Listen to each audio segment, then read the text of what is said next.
আচ্ছা বলো তো, আমরা কাউকে ভালোবাসি কেন? কাউকে দেখে ভালো লাগে শুধু তাই জন্যে? কিন্তু এটা ভালোবাসা কোথায় হলো? এটা তো আকর্ষণ। আচ্ছা, কারোর চিন্তাধারা খুব আলাদা বা খুব নিজের মতো লাগে তাই জন্যে কি? কিন্তু এটাও ভালোবাসা কি করে? এটাও তো একরকম স্বার্থ হলো।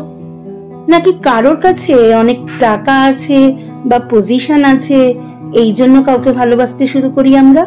কিন্তু এটা তো একদমই ভালোবাসা নয়, এটা তো লোভ। তাহলে কারোর সাথে আমরা সেফ বা সুরক্ষিত ফিল করি তাই হয় ভালোবাসা?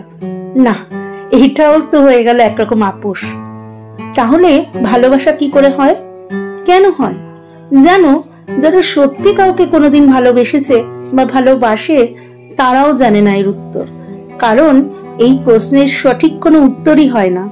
সত্যি ভালোবাসা তো শুধু হয়ে যায় একে অন্যের প্রতি।